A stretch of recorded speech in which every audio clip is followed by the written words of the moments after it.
Senator Dorgan has spoke out on the secrecy of the Federal Reserve System. There is no entity in the world that controls our lives more than the Federal Reserve System. What the Federal Reserve Board does, nobody knows what they're doing.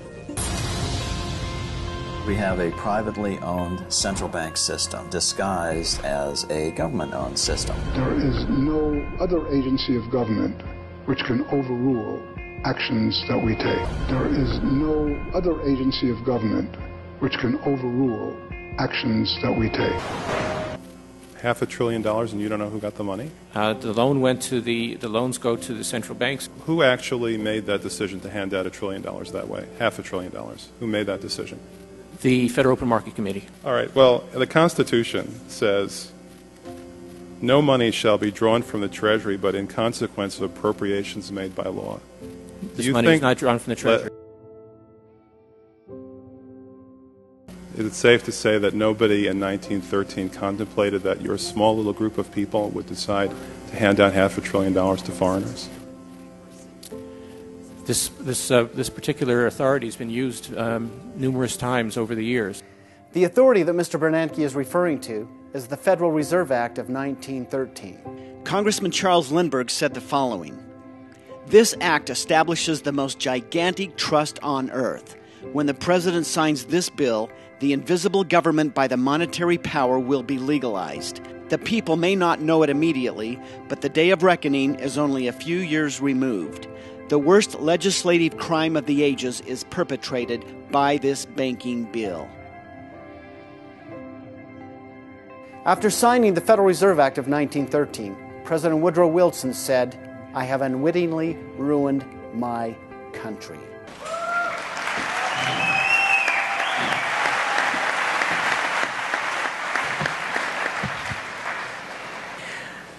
I'd like to sing you a song, and if you know the words, please sing along with me. 16 trillion, and what do you get? Another day older and deeper in debt. Taxes and interest from shore to shore. The Federal Reserve owns the company store. Thank you. It really is true, folks. If we don't understand that and we don't address that issue, all other issues become impossible to solve. We need help. And where are we going to get that help besides ourselves? This is a tough problem. Well, the Constitution contains the answers to all issues if we study the document. The Declaration of Independence gives us clues and answers as well. The signers of the Declaration, all of them, said that they could not have established this, the greatest country in 5,000 years, without the help of God, without the help of the divine hand of providence. And I say to my friends that don't believe in God, it's irrelevant. Whether you believe in God or not does not change the truth, the fact that believing in Him works. Now, how do we interpret the Constitution? Thank you. There are 4 references to God in the Declaration of Independence, and there are 2 references to God in the Constitution. So how do we interpret the Constitution? The Declaration of Independence tells us how to do that. We hold these truths to be self-evident, that we have unalienable rights from our Creator. For 4.5 months, the signers of the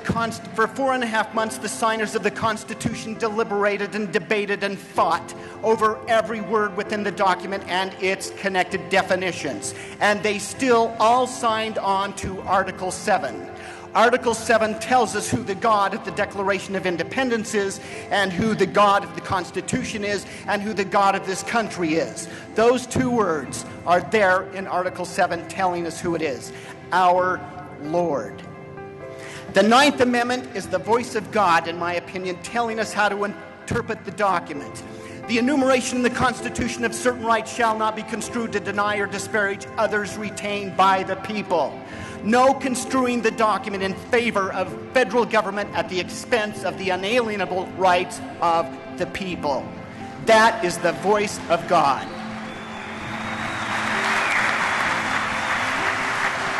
Now, what are we doing here today? Are we here to vote for our most favorite person to become a senator or a governor or a congressman? Or are we here to support the defenders of the Constitution. We all have an obligation to defend our liberties. The Constitution is the most valuable tool, the most valuable weapon in defending our liberties. If we open up the document and we read the Ninth Amendment, then we can understand Amendment 5. Amendment 13, involuntary servitude is against the law in every state. Amendment 5, you can't have your property taken from you, we're not just talking real estate, and have it redistributed at your expense. We need people in Washington reminding our representatives that they have a contract. It is against the law to be liberal. It is called the oath of office. It is called the obligation, the implied oath to the Constitution of the United States. It is called thou shalt not steal. God bless you all. Thank you for all you do.